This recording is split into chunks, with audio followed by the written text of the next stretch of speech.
திருச்சியில் தொடங்கிய புத்தக திருவிழா. திருச்சி மத்திய பஸ் நிலையம் அருகே உள்ள புனித ஜான் வெஸ்ட்ரி மேல்நிலைப்பள்ளி மைதானத்தில் திருச்சி மாவட்ட நிர்வாகம் சார்பில் நேற்று முதல் வருகிற 6ஆம் தேதி வரை புத்தக திருவிழாவை நடத்துகிறார்கள். நேற்று நடந்த தொடக்க விழாவில் கலெக்டர் பிரதீப்குமார் தலைமை தாங்கினார். சிறப்பு அழைப்பாளராக பள்ளி கல்வித்துறை அமைச்சர் அன்பில் மகேஷ் பொய்யாமொழி கலந்து கொண்டு புத்தக திருவிழாவை தொடங்கி வைத்து புத்தக அரங்கினை பார்வையிட்டார். நகராட்சி நிர்வாகத்துறை அமைச்சர் திரு KN நேரு அவர்கள் காணொலி வாயிலாக பேசும் பொழுது, திருச்சியில் இந்த ஆண்டு நடைபெறும் புத்தக திருவிழாவில் 50 லட்சத்திற்கும் மேற்பட்ட புத்தகங்கள் காட்சிக்காக வைக்கப்பட்டுள்ளது. இந்த புத்தக திருவிழாவை மாணவ மாணவிகள் அனைவரும் பயன்படுத்தி கொள்ள வேண்டும் என தெரிவித்துள்ளார். தொடர்ந்து அமைச்சர் அன்பில் மகேஷ் பொய்யாமொழி பேசுகையில், காலாண்டு விடுமுறையில் மாணவ மாணவிகள் இந்த புத்தக திருவிழாவுக்கு வந்து பயன்பெற வேண்டும் எனவும், புத்தகங்களை படிக்க படிக்க புதிய சிந்தனைகள் வளரும் என தெரிவித்துள்ளார். மேலும் குழந்தைகளை பல்வேறு கவனச்சிதறல்களிலிருந்து மீட்க வேண்டுமானால் வாசிப்பு பழக்கத்தை ஏற்படுத்த வேண்டும் எனவும் தெரிவித்துள்ளார். இதில் 160 புத்தக அரங்குகளும் 150க்கும் மேற்பட்ட பதிப்பாளர்களின் புத்தகங்களும் விற்பனைக்கு வைக்கப்பட்டுள்ளது. தினமும் மாலை நேரத்தில் பல்வேறு நிகழ்ச்சிகளும் நடத்தப்படுகிறது. இந்த நிகழ்ச்சியில் மாவட்ட வருவாய் அலுவலர் ராஜலட்சுமி, மண்டல தலைவர் மதிவாணன், உதவி கலெக்டர் அமித் குப்தா உள்ளிட்ட பலர் கலந்து கொண்டனர். அமைச்சர் அவர்களை முன்னிலையில் தமிழக அரசு செய்கிற ஒரு நல்ல பணியை நான் சொல்ல வேண்டும் என்று விரும்புகிறேன். தமிழ்நாட்டில் மொத்தம் 38 மாவட்டம் இருக்குது. ஒவ்வொரு மாவட்டத்திலும் குறைந்தது 10 நாள் புத்தக திருவிழா நடக்குது. அப்போ ஒரு சின்ன கணக்கு போடுங்க, 38 × 10 380 நாள் புத்தக திருவிழா நடக்குது. ஆண்டுக்கு 365 நாள் மட்டும்தான். அப்போ 365 நாளில் 380 புத்தக திருவிழா என்றால் ஒவ்வொரு நாளும் தமிழ்நாட்டில் ஒரு புத்தக திருவிழா நடந்து கொண்டிருக்கிறது என்பதை நீங்கள் யாரும் மறந்துவிட வேண்டாம். எனக்கு தெரிந்து இந்தியாவிலேயே ஒரு மாநிலம் ஆண்டு முழுதும் புத்தக திருவிழா நடத்துகிறது என்றால் நமது தமிழ்நாடு அரசு தான் என்பதை மாணவர்கள் நல்ல கரவொலியோடு மிக சந்தோஷப்படணும். ஆரோக்கியப்படுத்துவதற்காக எண்ணற்ற முன்னெடுப்புகளை முன்னெடுக்கிற மரியாதைக்குரிய திருச்சிராப்பள்ளி மாவட்ட ஆட்சித்தலைவர் அவர்களை தலைமுறையாற்ற அன்போடு அழைக்கிறோம். புத்தக திருவிழாவில் நிறைய அரங்கங்கள் இருக்கும். அரங்கங்களை தாண்டி சிறார்களுக்கென்று ஒரு தனியாக ஒரு அரங்கம் அமைக்கப்பட்டு மாணவ மாணவிகளுக்கு அந்த அரங்கத்தின் மூலமாக பல போட்டிகள், பல கேள்விகள் நிறைந்த ஒரு விவாதமாக அது நடைபெறும். ஸோ அந்த சிறார் அரங்கமும் பக்கத்தில் இருக்குது. அங்கேயும் நமக்கு நிகழ்ச்சிகள் நடைபெற்று கொண்டே இருக்கும். அதை தாண்டி உள்ளே இருக்கக்கூடிய ஸ்டால்ஸ் மட்டும் பார்த்திங்கன்னா கிட்டத்தட்ட 160 ஸ்டால்ஸ் உள்ளே இருக்குது. எல்லா புத்தகங்களும் ஒரே இடத்தில் கிடைக்கக்கூடிய இந்த புத்தக திருவிழாவின் மூலமாக மாணவர்கள் நிச்சயமாக அத்தனை ஸ்டால்ஸ்க்கும் போய் நீங்கள் பார்க்க வேண்டும். என்ன புத்தகம் என்ன உங்களுக்கு ஆர்வம் இருக்கிறதோ அந்த பர்டிகுலர் ஸ்டால்ஸை மட்டும் நாடாமல் இருக்கக்கூடிய அத்தனை ஸ்டால்ஸையும் நீங்கள் போய் பார்த்தீர்கள் என்றால் உங்களுடைய புத்தக ஆர்வம் அதில் தென்படும். அனைத்து புத்தகங்களையும் பார்வையிடுங்கள், பிடித்த புத்தகங்களை வாங்கி படியுங்கள். இது போன்ற ஒரு நிகழ்வு திரும்பவும் அடுத்த ஆண்டு நடைபெறவிருக்கும். ஆனால் இந்த ஒரு வருடத்தில் வேறு எங்கேயும் நீங்கள் திருச்சிராப்பள்ளியில் இது போன்ற ஒரு விழாவினை நீங்கள் பார்க்க முடியாது. புத்தகங்கள் நிறைய பேருக்கு அவர்களுடைய வாழ்க்கையை மாற்றக்கூடிய பல விஷயங்களை கற்றுத்தரும் இல்லையா? புத்தகங்கள் நிறைய விஷயங்களை கற்றுக் கொடுக்கும். அதுபோன்று என்னுடைய வாழ்வில் பல புத்தகங்கள் இருந்தாலும் கூட ஒரு புத்தகம் நான் இங்கே குறிப்பிட ஆசைப்படுகிறேன். எல்லோரும் நம்ம வாழ்க்கையில் நிறைய சந்தோஷமான பல நினைவுகள் இருக்கும். திரு ராபின் சர்மா அவர்கள் எழுதிய who will cry when you tie, அதாவது நான் இறக்கும் பொழுது யார் நமக்காக அழுவார்கள், அந்த புத்தகத்தினுடைய தலைப்பு வினோதமாக இருந்தாலும் கூட அந்த புத்தகத்தில் இருக்கக்கூடிய அந்த கண்டென்ட் அப்படின்னு பார்த்தீங்கன்னா நம்மளுடைய வாழ்வியலோடு ஒன்றி எப்படி ஒருவர் வாழ வேண்டும் அப்படிங்கிறதுக்கு ஒரு சிறந்த எடுத்துக்காட்டு, ஒரு சிறந்த புத்தகமாக திகழ்கிறது. ஒரு சில விஷயங்கள் அதில் நிறைய சொல்லியிருப்பாங்க. கிட்டத்தட்ட ஒரு 100க்கும் மேற்பட்ட விஷயங்கள் அந்த புத்தகத்தில் இடம்பெற்றிருந்தாலும் கூட ஒரு சில விஷயங்கள், எனக்கு பிடித்த ஒரு சில விஷயங்களை மட்டும் நான் இங்கே பகிர்ந்து கொள்ள ஆசைப்படுகிறேன். ஃபஸ்ட்டு அவங்க சொல்கிற விஷயம் நேரத்தை மற அப்படிங்கிறதான் அவர்கள் சொல்லக்கூடிய ஒரு விஷயம். எங்கே போனாலும் காலையில் எந்திரிச்சு ஸ்கூலுக்கு போகிறதுலேருந்து ரிட்டன் வீட்டுக்கு டியூஷன் போகிறதுலேருந்து விளையாடுறதுலேருந்து எல்லா நேரத்திலையும் மணியை பார்த்து கொண்டே நம்மளுடைய காலம் கழிந்து கொண்டிருக்கிறது. நிறைய வெக்கேஷனுக்கு நீங்கள் வெளியூர்களுக்கு செல்லும் பொழுது பார்த்தீங்கன்னா ஹோட்டல்ஸில் தங்குனீங்கன்னா தெரியும், அங்கே கடிகாரம் இருக்காது. எத்தனை பேர் அதை நோட் பண்ணியிருப்பீங்கன்னு தெரியாது. ஏன் கடிகாரம் இருக்கிறது என்றால், நேரத்தை பார்க்காமல் உங்களுடைய அந்த வெக்கேஷனை வந்து நீங்கள் என்ஜாய் பண்ணணும். நீங்களாக இருப்பதற்கான ஒரு நிகழ்ச்சியை, ஒரு தருணத்தை அந்த மணி பார்த்து பார்த்து செய்யும்போது அது நிச்சயமாக கிடைக்காது. ஸோ அது போன்ற நேரங்களில் உங்கள் வாழ்வை முழுமையாக வாழ வேண்டும் என்றால் நேரத்தை நாம் மறக்க வேண்டும் என்று அதில் சொல்லியிருப்பாங்க. செல்ஃப் டாக் அப்படின்னு சொல்லுவாங்க. நீங்கள் உங்களிடமே பேச வேண்டும் அப்படி என்பது அதன் பொருள். சார், நானே பேசிக்கிட்டு இருந்தால் பார்க்குறவங்க வேறு மாதிரி நினைப்பாங்க. அது கிடையாது. அதற்காக ஒரு நேரம் ஒதுக்கி உங்களிடம் நீங்கள் உரையாட வேண்டும். எவ்வளோக்கு நம்ம இன்றைக்கி என்ன பண்ணியிருக்கோம், இவ்வளோ நாள் கடந்து வந்த பாதையில் எத்தனை தவறுகள் நாம் செய்திருக்கிறோம் அப்படிங்கிறத நீங்கள் உங்களிடம் உரையாடும் பொழுது தெளிவாக நம்மிடம் எடுத்து சொல்லும். வேறு யாருமே உங்களுக்கு கைட் பண்ணணும்னு அவசியமே கிடையாது. ஒரு நாளையில் ஒரு அரை மணி நேரம் நீங்கள் அதற்காக ஒதுக்குங்கள். நீங்கள் உங்களிடம் உரையாடுவதற்காக ஒரு அரை மணி நேரம் ஒதுக்குங்கள். வேறு ஒன்றுமே தேவையில்லை. அதை மட்டும் பண்ணிங்கனாலே போதும். உங்களுடைய வாழ்க்கை வந்து மிக சிறப்பாக அமையும். அதே மாதிரி நிறைய நேரங்களில் மாணவர்களிடம், இங்கே நிறைய மாணவர்கள் இருக்கீங்க, பெற்றோர்களும் இருக்கிறீர்கள். பெற்றோர்களுக்கு வந்து ஒரு கவலை என்னென்னா, என்னுடைய பிள்ளை வந்து அடுத்த கட்டத்திற்கு என்ன துறையை தேர்வு செய்வார், எப்படி அவர் வாழ்வில் முன்னேறுவார் அப்படிங்கிறதுல நிறைய கவலைகள் இருக்கும்.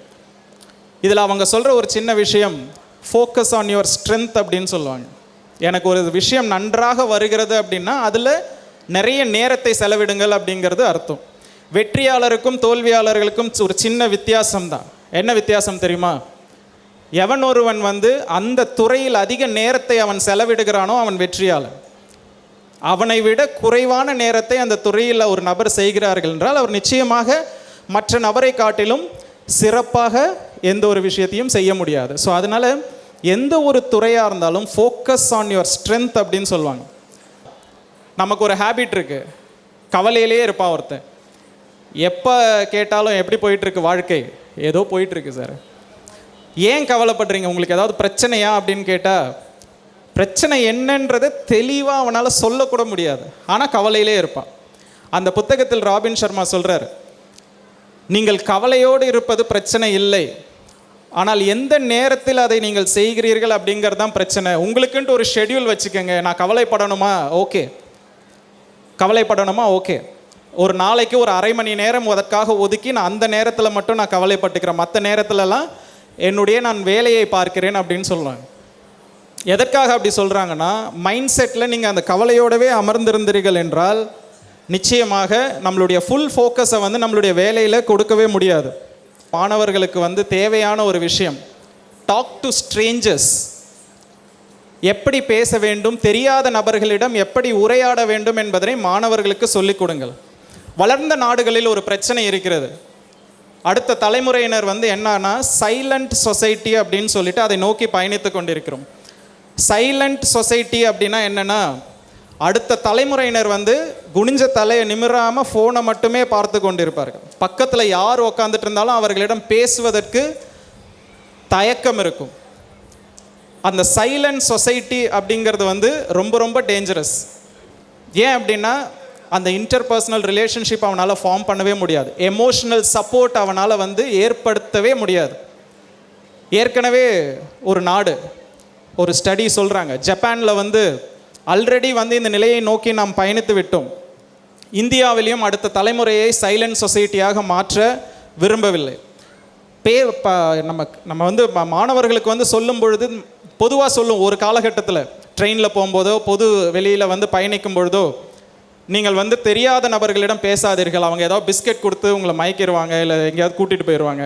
நோ, எப்படி வந்து ஒரு மாணவன் மற்றவரிடம் பேச வேண்டும் என்பதை அவர்களுக்கு சொல்லிக் கொடுங்கள். டாக் டு ஸ்ட்ரேஞ்சர்ஸ் அப்படிங்கிறது வந்து அவன் இது மட்டும் இல்லை, இந்த ஸ்கூல் எஜுகேஷனை முடிச்சுட்டு ஒரு மார்க்கெட்டபிள் அவனோட ஜாபுக்கு வந்து போகும்பொழுது, இந்த ஜாப் மார்க்கெட்டில் அவனை வந்து நீங்கள் உள்ளே தள்ளும் பொழுது, இந்த குவாலிட்டி இல்லாமல் டெக்னிக்கலி ஸ்ட்ராங்காக இருக்கக்கூடிய அத்தனை மாணவர்களும் கம்பெனியால் ஏற்றுக்கொள்ளப்பட மாட்டார்கள், சமூகத்தினரால் ஏற்றுக்கொள்ளப்பட மாட்டார்கள்.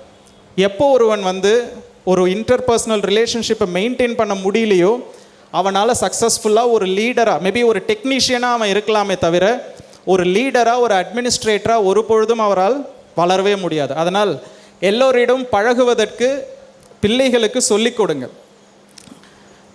அது மட்டும் இல்லை, மெமரிஸ், வாழ்க்கைனா என்ன அப்படின்னு ஒருத்தர்கிட்ட நீங்கள் போய் கேட்டிங்கன்னா, எனக்கு ஒரு அழகான வீடு, அழகான மனைவி, பிள்ளைகள், ஒரு கார் இருந்தால் என்னுடைய வாழ்க்கை ஒளிமயமானதாக இருக்குமா அப்படின்னா நிச்சயமாக கிடையாது. என்னுடைய வாழ்க்கை என்பது என்னன்னா வேறு ஒன்றுமே கிடையாது, உங்களுடைய நினைவுகள் தான் உங்களுடைய வாழ்க்கை.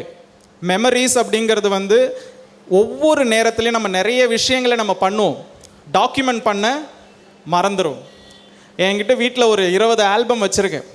ஒவ்வொரு ஆண்டும் என் ஃபோனில் எடுக்கிற ஃபோட்டோஸ்லாம் எடுத்து ஜஸ்ட் ஒரு ரேண்டமாக ஒரு ஃபோட்டோஸ் எல்லாம் பிக் பண்ணி ஒரு பிரிண்ட் எடுத்து ஒரு ஆல்பம் இருக்கும். எதற்காக அப்படின்னா நம்ம ஃபோனில் வச்சுருப்போம், திரும்ப அதை தொலைஞ்சிரும். எத்தனை நேரம் நம்மளிடம் குடும்பத்தாருடன் ஃபேமிலியோட நம்ம டைம் ஸ்பெண்ட் பண்ணுறோம் அப்படிங்கிறத நீங்களே உங்களுக்கு நினைவு கூர்ந்து கொள்ளுங்கள். அது மட்டும் இல்லை, இது போன்ற பதவிகளில் இருக்கும் பொழுது, வீடுகளுக்கு செல்லும் பொழுது பொதுவாக சொல்லக்கூடிய ஒரு விஷயம், குடும்பத்தாருடன் நேரம் செலவிடுவதில்லை அப்படிங்கிற விஷயம் பொதுவாக எல்லோரிடமும் சொல்லுவார்கள். அப்போ சொல்லும்பொழுது டக்குன்னு அந்த ஆல்பத்தை எடுத்து காட்டலாம், இங்கே பாருங்கள் இவ்வளோ நேரம் நான் செலவிட்டிருக்கேன் அப்படின்னு சொல்லிட்டு. அதுக்கு மட்டும் இல்லை, ஒரு வயதான முதிர்ந்த உங்களுடைய வயது முதிர்ந்த காலத்தில் நீங்கள் எடுத்து பார்க்கும் பொழுது உங்களுடைய நினைவுகள் பல விஷயங்களை உங்களுக்கு சொல்லிக் கொடுக்கும். ஸோ இது போன்ற ஒரு 100 விஷயங்கள் அந்த புத்தகத்தில் இருக்குது. ஒவ்வொரு விஷயத்தையும் பாருங்கள். ஏன் அந்த தலைப்பு, இப்போ தலைப்புக்கு வரேன், who will cry when you tie அப்படிங்கிற தலைப்புக்கு வரேன். அந்த தலைப்பு என்ன சொல்கிறாங்க அப்படின்னா, நாம் குழந்தையாக நாம் பிறக்கும் பொழுது நாம் அழுது கொண்டே பிறப்போம். சுற்றி இருக்கிறவர்கள் முகத்தில் அவ்வளோ சந்தோஷம் இருக்கும். ஒரு குழந்தை இந்த உலகத்திற்கு வரும் பொழுது அவ்வளோ சந்தோஷமாக இருக்கும், நாம் அழுது கொண்டு இருப்போம். ஆனால் நாம் இறக்கும் பொழுது நாம் சந்தோஷமாக இருக்க வேண்டும் அப்படின்னு அந்த புத்தகத்தில் சொல்கிறார். எப்படி அது சாத்தியம் அப்படின்னா, ரெக்ரெட்ஸ் ஆஃப் டெத் பெட் அப்படின்னு ஒரு புக்கே இருக்கு. அதாவது ஒரு 150 நபர்களை இன்டர்வியூ பண்ணுறாங்க. இன்டர்வியூ பண்ணும்பொழுது இறக்கும் தருவாயில் இருக்கக்கூடிய அவர்களை நேர்காணல் செய்கிறாங்க. இன்டர்வியூ பண்ணும்போது அவர்கள், நீங்கள் எதையாச்சும் வாழ்க்கையில் வருத்தப்படுறீங்களா, இவ்வளோ நாள் நீங்கள் வாழ்ந்திருக்கீங்க, 60 ஆண்டு காலம் நீங்கள் வாழ்ந்திருக்கீங்க, ஏதாவது வருத்தப்படுறீங்களா அப்படின்னு அவர்களிடம் கேட்கும் பொழுது ஒருவர் கூட எனக்கு பணம் இல்லை அதனால் நான் வருத்தப்படுகிறேன் என்று ஒருவர் கூட சொல்லவில்லை. எனக்கு பெரிய வீடு இருக்குது, வீடை நான் கட்ட தவறிட்டேன் அப்படின்ட்டு ஒருவர் கூட சொல்லவில்லை. எனக்கு மிக அழகிய ஒரு பெரிய கார் வாங்கணும்னு ஆசைப்பட்டேன், அது எனக்கு கிடைக்கல அப்படின்ட்டு ஒருவர் கூட சொல்லவில்லை. அவர்கள் சொன்ன மிக முக்கியமான ஒரு விஷயம், நான் என்னுடைய வாழ்வை வாழ்ந்தேனா அப்படிங்கிறதே சந்தேகம். ஏன் அப்படின்னா, எனக்கு பிடித்த விஷயங்களை நான் செய்ய தவறிவிட்டேன் அப்படிங்கிறது தான் பெரும்பாலான நேரங்களில் அவர்கள் சொல்கிற ஒற்றை கருத்தாக இருக்கிறது. நம்ம டைம் இருக்கவே இருக்காது, நமக்கு ஓடிக்கிட்டே இருப்போம். நமக்கு பிடிச்ச விஷயங்களை செய்வதற்காக நிறைய நேரங்களில் கண்ணை மூடிட்டு கடிவாளம் கட்டின மாதிரி ஓடிட்டே இருப்போம். பிடிச்ச விஷயங்களை செஞ்சோமா அப்படின்னா காலம் கடந்து கொண்டே இருக்கும். இன்றைக்கு உங்களுக்கு ஒரு கல்யாணமே, ஒரு குழந்தை பிறந்தா டக்குன்னு அவன் 10th ஸ்டாண்டர்ட் காலேஜ் முடிச்சிடும், உங்களுக்கு 60 வயசு ஆயிரும், ரிட்டையர் ஆயிடுவேன். திரும்பி பார்த்தீங்கன்னா நீங்கள் உங்களுடைய ரிஜாய்ஸ் பண்ணுறதுக்கும் உங்களுடைய மெமரிஸும் என்ன இருக்குன்னு பார்த்தீங்கன்னா, ஒரே நேர்கோட்டில் ஒரு வேலையை செய்து கொண்டிருப்பீர்கள், உங்களுடைய பிள்ளைகளை வளர்ப்பீர்கள், அந்த பிள்ளைகளை பெரியவர்கள் ஆவீர்கள், அவர்களுக்கு ஒரு கல்யாணம் பண்ணும். நீங்கள் உங்கள் வாழ்வை வாழ்ந்தீர்கள் என்றால் நிச்சயமாக அதுதான் டெத் பெட்டில் இருக்கக்கூடிய மிகப்பெரிய ரெக்ரெட். ஸோ அதை மாற்ற வேண்டும் அப்படின்னா நிச்சயமாக கொஞ்ச நேரம் உங்களுக்காக செலவிடுங்கள். அது செல்ஃபிஷ்னஸ்லாம் கிடையவே கிடையாது. உங்களுடைய சுய பரிசோதனை, உங்களை நீங்களே சுய பரிசோதனை செய்வதற்கு உங்களுக்காக சில நேரம் செலவிடுங்கள். அந்த நேரத்தில் உங்களுக்கு பிடித்த விஷயங்களை செய்யுங்கள். அப்பொழுது அவர் சொல்கிறார், நிறைய பேர் அழணும்னு அவசியம் இல்லை. நம்ம இறந்த பிறகு 3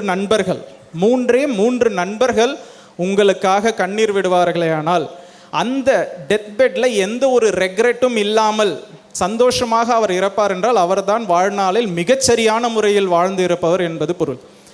அப்படி நீங்கள் அந்த புக்கை நீங்கள் எத்தனை வாட்டி வேணால் படிக்கலாம், எத்தனை வாட்டி வேணால் திரும்ப திரும்ப திரும்ப படிச்சுக்கிட்டே இருக்கலாம். ஒவ்வொரு வாட்டி படிக்கும் பொழுதும் ஒவ்வொரு புரிதல். நான் இந்த ஒரு புக்கை மட்டும் சொல்லலை, அது போன்ற லட்சக்கணக்கான புத்தகங்கள் இந்த அரங்கில் நிறைந்து கிடைக்கிறது.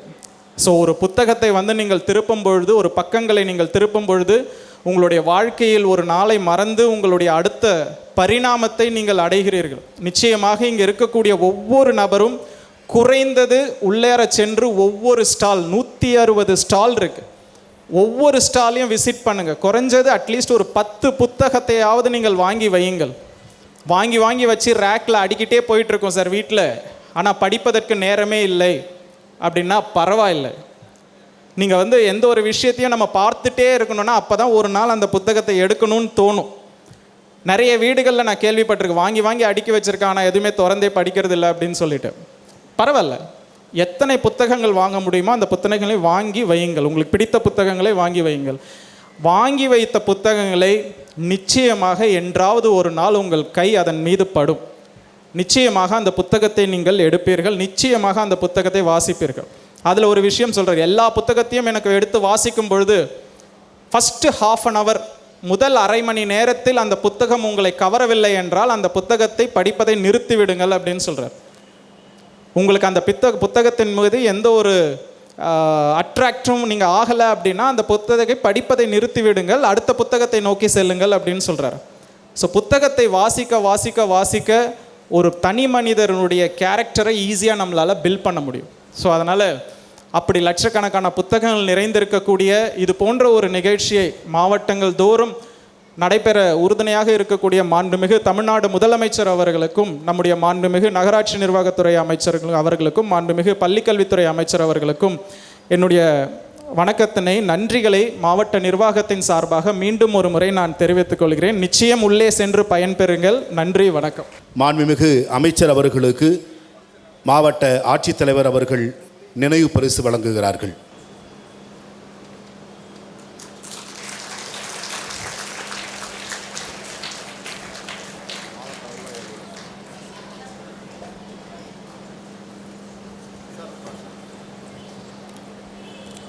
எண்ணங்களால், சொற்களால், செயல்களால் உழுது காட்டி பொருளுள்ள பாராட்டி மகிழ்கிறார்கள். ஐயா அவர்கள் திருச்சிராப்பள்ளி மாவட்டத்தின் மிகச்சிறந்த மூத்த தமிழ் ஆளுமையாளர். புத்தனாம்பட்டி நேரு நினைவு கல்லூரியில் திகழ்ந்த பேராசிரியர்கள் சத்தியசீலன், அறிவொளி ஆகியோருடன் குழுக்களாக சென்று பட்டிமன்றங்களிலும் வழக்காடு மன்றங்களிலும் விவாத மேடைகளிலும் தனது வெண்கல குரல் எடுத்து சங்கநாதம் செய்தவர். பழனி மாவட்ட நலப்பணி நிதிக்குழு உறுப்பினராக செயல்பட்டு வருபவர். தற்போது மன்னச்சநல்லூர் மாணாக்கர் பலரின் வழிகாட்டி. திருச்சிராப்பள்ளி மறைமாவட்ட திருவிவிலிய பயிற்சிக்கான சான்றிதழ் பெற்றவர். மனித உரிமை மக்கள் கண்காணிப்பக மேனாள் உயர்மட்ட ஆலோசகர். ஐகஃப் மாணவ பேரியக்க ஊக்குனராக பணியாற்றியவர். தமிழில் 39 நூல்கள், இருமொழி ஆய்வு கட்டுரைகள் என பல வெளியீடுகளை வெளியிட்ட பெருமைக்குரிய ஆளுமை அவர்கள். கல்வி பணி ஆற்றி வரும் சீர்மிகு அறிவியல் தமிழ் செம்மல் ஆவார். தொன்மைமிகு மணவை தமிழ் மன்றத்தின் புரவலர் மற்றும் தலைவராகவும், செந்தமிழ் அறக்கட்டளை நிறுவன தலைவராகவும் பல்லாண்டு காலம் தமிழ் பணி ஆற்றி வரக்கூடிய ஐயா அவர்கள் மணவை தமிழ் மன்றம் உள்ளிட்ட அமைப்புகளில் சிறப்பாக செயல்படுபவர். சௌமா ராஜரத்னம் அவர்கள் அரசு பள்ளி மாணவர்களுக்கு 10 பள்ளிக்கு புத்தகம் வாங்குவதற்கு ஒரு பள்ளிக்கு 5000 முதல் 50,000 ரூபாய் நன்கொடை இப்போது மாவட்ட ஆட்சியர் தருகிறார். அறிவியல் தமிழ் பணிகளாக மருத்துவ அறிவியல் கருத்துக்களை தமிழில் எழுதி 15 நூல்களை வெளியிட்டிருக்கக்கூடிய பெருமகன். அறிவியல் தமிழ் மாநாடுகளில் 8 முறை பங்கேற்ற பெருமகன்.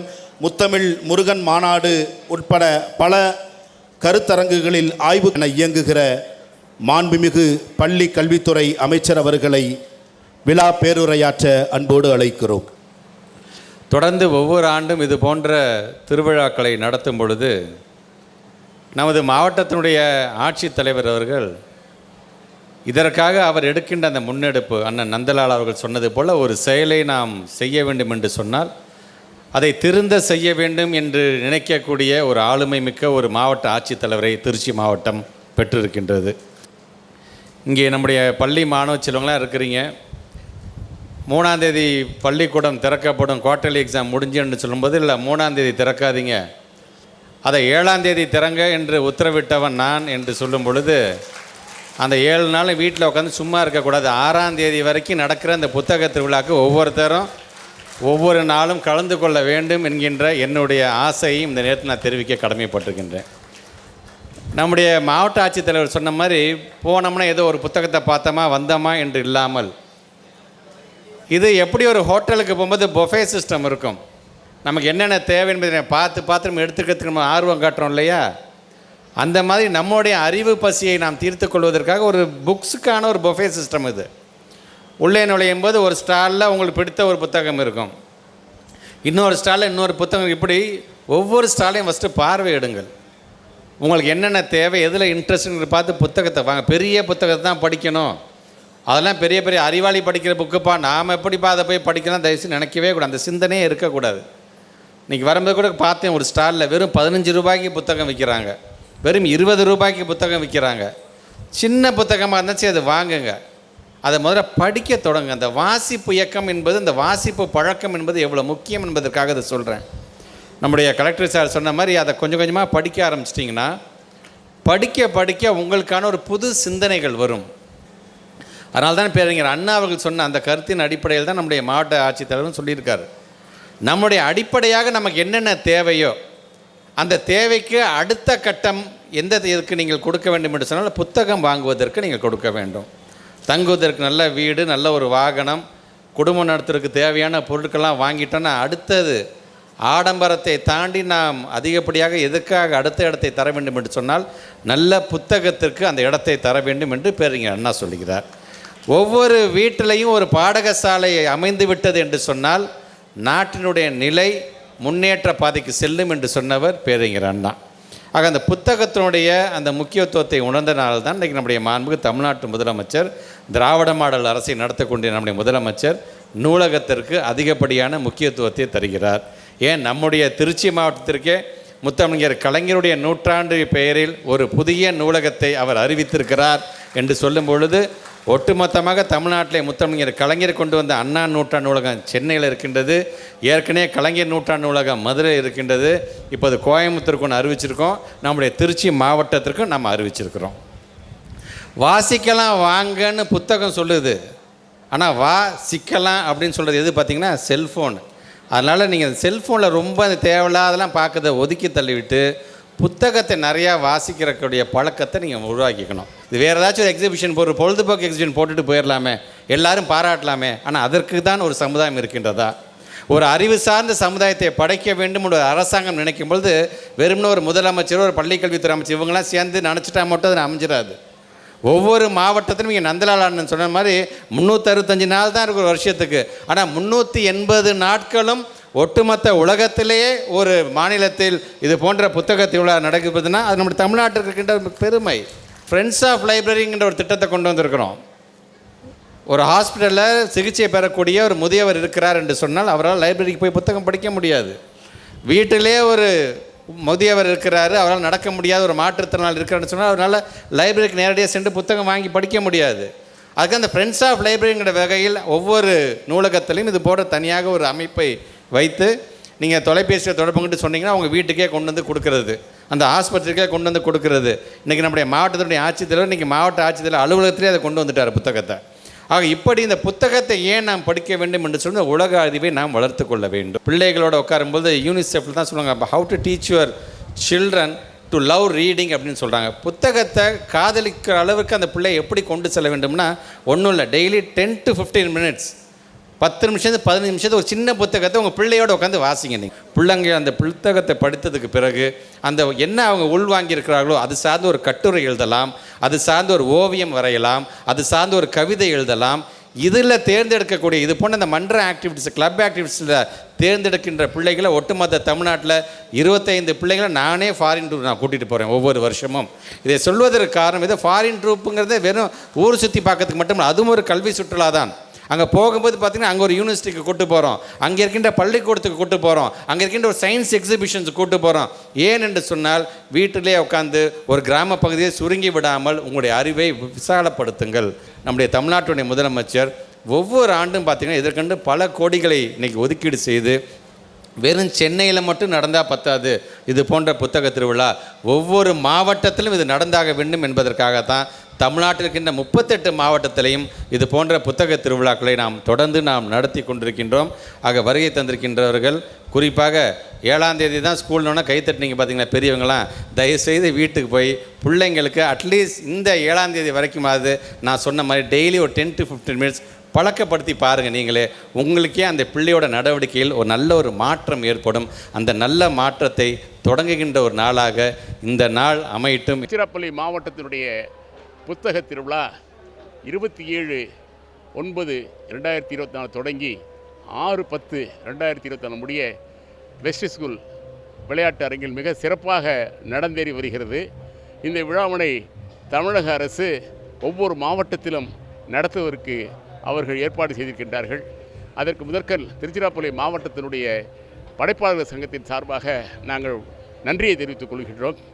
இந்த ஆண்டு இந்த புத்தக திருவிழாவில் ஏறத்தாழ 140க்கு மேற்பட்ட, இது ஏறத்தாழ ஒரு 50 விழுக்காடு அதிகமான கடைகள் இந்த ஆண்டு வந்திருக்கின்றன.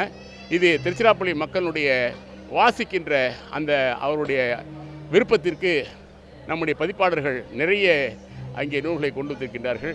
நம்முடைய திருச்சிராப்பள்ளி மக்கள் இதை நன்றாக பயன்படுத்தி கொள்ள வேண்டும். திருச்சிராப்பள்ளியுடைய மாவட்டத்தினுடைய படைப்பாளருக்காக மட்டுமே நம்முடைய மாவட்ட ஆட்சித்தலைவர் அவர்கள் 2 அரங்கை ஒதுக்கி தந்திருக்கின்றார்கள். அதில் ஒன்று மகளிருக்கான அரங்கு, மற்றொன்றிலே இங்கே இருக்கக்கூடிய ஏறத்தாழ ஒரு 70க்கு மேற்பட்ட படைப்பாளர்களுடைய நூல்களெல்லாம் இங்கே சிறப்பாக வைக்கப்பட்டிருக்கின்றது. திருச்சிராப்பள்ளி மாவட்டத்தில் இன்று துவங்கியிருக்கிற இந்த அறிவுக்கோட்ட திறப்பு விழா ஒரு வாசிப்பில் மறுமலர்ச்சியை ஏற்படுத்தக்கூடிய ஒன்று என்றால் மிகையல்ல. தமிழகத்தின் மாவட்டங்கள் தோறும் இது போன்ற திருவிழாக்கள் 10 நாட்கள் நடைபெற்றாலும் கூட திருச்சிராப்பள்ளியில்தான் முதல் முறையாக கடந்த 2 ஆண்டுகளுக்கு முன்னால் துவக்கப்பட்ட பொழுது அந்த மாவட்டத்தைச் சார்ந்த படைப்பாளர்கள் எழுதுகின்ற நூல்களுக்கு தனி அரங்கு இருக்க வேண்டும் என்ற விருப்பத்தில் கட்டணமின்றி கொடுத்த பெருமை திருச்சிராப்பள்ளி மாவட்ட ஆட்சித்தலைவர் அவர்களை சாரும். இந்த ஆண்டு அதே போல கூடுதலாக ஒரு அரங்கு மகளிருடைய படைப்புகளை வைப்பதற்காக கொடுத்திருக்கிறார். அந்த வகையில் திருச்சிராப்பள்ளி மாவட்டத்தைச் சேர்ந்த படைப்பாளர்கள் சார்பில் மாவட்ட நிர்வாகத்திற்கும் குறிப்பாக மாவட்ட ஆட்சித்தலைவர் அவர்களுக்கும் மனமார்ந்த நன்றிதனை தெரிவித்துக் கொள்கிறோம். இங்கே 160 அரங்குகளும் 20 அரங்குகள் அரசு சார்பிலும் ஆக 180 அரங்குகள் உள்ளன. 50 லட்சத்துக்கும் அதிகமான புத்தகங்கள் இருக்கின்றன. ஒவ்வொரு நாளும் இந்த புத்தக திருவிழாவை வந்து பார்த்து புத்தகங்களை வாங்கி படித்து அறிவை விரிவு செய்ய வேண்டும் என்ற உயர்ந்த நோக்கத்தில் எல்லா பள்ளி மாணவர்களுக்கும் கல்லூரி மாணவர்களுக்கும் அறிவுரைகள் மாவட்ட நிர்வாகத்தின் சார்பில் தரப்பட்டுள்ளன. அனைத்து கல்லூரிகளிலிருந்தும் பள்ளிகளிலிருந்தும் மாணவர்கள் வர இருக்கிறார்கள். பொதுவாக மாவட்ட அளவில் பொதுமக்களிடையே இத்தகைய விழிப்புணர்ச்சியை ஏற்படுத்த வேண்டும். நூலின் அருமையையும் வாசிப்பின் பெருமையையும் புரிந்து கொண்டு அவர்கள் வாழ்ந்தால்தான் சமுதாயத்தில் மேம்பட்ட குடிகளாக அவர்கள் திளங்குவார்கள் என்ற அடிப்படையில் மாவட்ட மைய நூலக வாசகர் வட்டத்தின் சார்பில் அனைத்து மாவட்டத்தில் உள்ள அனைத்து தரப்பு மக்களும் கலந்து கொண்ட வகையிலே ஒரு கட்டுரை போட்டியை என்னை மேம்படுத்திய வாசிப்பு என்ற தலைப்பில் அவர்கள் அந்த கட்டுரை போட்டியை நடாத்தி முதல் பரிசாக 10,000 ரூபாயும், 2வது பரிசாக 5,000 ரூபாயும், 3வது பரிசாக 3,000 ரூபாயும் தருவதற்கான ஒரு போட்டியை நடத்தி இந்த புத்தகத்தில் உள்ள நிறைவு நாளில் அந்த பரிசினை வழங்க இருக்கிறார்கள் என்பதை மகிழ்ச்சியோடு தெரிவித்துக் கொள்கிறோம். அதை போலவே வீட்டிலே நூலகம் வைத்திருக்கிற நம்முடைய பொதுமக்கள் எல்லாம் அண்ணா சொன்னார், ஜன்னல் இல்லாத வீடு இருக்கக்கூடாது என்பதைப் போல நூலகம் இல்லாத வீடு இருக்கக்கூடாது என்று பேரறிஞர் அண்ணா அவர்கள் சொல்லுவார்கள். அதை போல நூலகம் இல்லாத வீடு இருக்கக்கூடாது என்பதை தமிழ்நாட்டில் நடாத்தி காட்ட வேண்டும் என்பதற்காக இல்லத்திலே நூலகம் வைத்திருக்கிறவர்களை ஊக்குவிக்க வேண்டும் என்பதற்காக சிறந்த அதிகப்படியான அரிய வகை நூலை வைத்திருக்கிற ஒருவரை தேர்ந்தெடுத்து அவருக்கு 3,000 ரூபாய் மதிப்பிலான கேடயத்தை வாங்கி சிறப்பிக்க வேண்டும் என்று அரசு ஆணை பிறப்பித்து அதன்படி அதற்கான தேர்வும் நடைபெற்று கொண்டிருக்கிறது. அந்த பெருமைக்குரிய வரும் நிறைவு நாளில் கௌரவிக்கப்படுவார் என்பதனை இந்த நேரத்தில் தெரிவித்து இந்த அரங்கிலே பார்வையிட்ட நம்முடைய மாண்புமிகு அமைச்சர் அவர்களும் மாவட்ட ஆட்சித்தலைவர்களும் இது போன்ற இங்கே தந்திருக்கின்ற திருச்சிராப்பள்ளி மாவட்ட படைப்பாளர்களை அழைத்து தனியாக கூட்டம் நடத்துங்கள் என்று சொல்லியிருக்கிறார். அவர்களை அழைத்து பெருமைப்படுத்துவோம் என்று சொல்லியிருக்கிறார். அதனை அடுத்ததாக நான் இந்த அரங்க பொறுப்பாளராக இருக்கிய நானும் ஐயா திருக்குறள் முருகானந்தம் அவர்களும் அந்த நிகழ்ச்சியை கண்டிப்பாக திருச்சிராப்பள்ளி மாவட்டத்தில் நடத்தி மற்ற மாவட்டங்களுக்கு நாம் ஒரு முன்னோடி மாவட்டமாக இருப்போம் என்பதை பெருமையுடன் இந்த நேரத்தில் உங்கள் தொலைக்காட்சி வழியாக தெரிவிப்பதிலே மகிழ்ச்சி அடைகிறேன். நன்றி, வணக்கம். அரிமா சௌமா ராஜரத்னம், அன்பு வணக்கம். இன்றைய திருச்சி மாவட்ட புத்தக கண்காட்சி துவக்க விழாவில் கலந்து கொள்வதில் மிகுந்த மகிழ்ச்சியும் பெருமையும் அடைகின்றேன். இன்று நான் உள்ளிட்ட நால்வருக்கு அமைச்சரின் தலைமையில் மாவட்ட ஆட்சித்தலைவர் அவர்கள் சிறப்பு விருதுகள் வழங்கி வாழ்த்துறை பாராட்டியிருக்கின்றார்கள். அவர்களுக்கு என்னுடைய மனமார்ந்த நன்றியினை தெரிவித்துக் கொள்கின்றேன். கிராமப்புற பள்ளி மாணவர்கள் புத்தகங்களை படிக்க வேண்டும் என்கின்ற நோக்கத்தினையும் அவர்களை உற்சாகப்படுத்த வேண்டும் என்பதற்காகவும் எங்களுடைய அறக்கட்டளையின் சார்பாக 50,000 ரூபாய் நன்கொடை வழங்கி இருக்கின்றேன். இதை ஏறத்தாழ ஒரு 500-600 மாணவர்களுக்கு புத்தகங்களை வாங்கி வழங்குவதற்கு நந்தலால் அவர்களும் மற்ற பொறுப்பாளர்களும் தயாராக இருக்கின்றார்கள். அவர்களுக்கும் என்னுடைய வாழ்த்துக்களை தெரிவித்துக் கொள்கின்றேன். மாணவர்களை பொறுத்தவரை பாட புத்தகத்தை தாண்டி இதை போன்ற மற்ற புத்தகங்களை படிப்பதன் மூலமாக தங்களுடைய பொது அறிவினை வளர்த்து கொள்ள முடியும், ஊக்கத்தை பெற்று வர முடியும். அவர்களுக்கு என்னுடைய மனமார்ந்த வாழ்த்துக்கள், பாராட்டுகள். அதை போன்ற இந்த எஸ்டிவி நிறுவனத்திற்கும் என்னுடைய மனமார்ந்த நன்றியை தெரிவித்துக் கொள்கின்றேன்.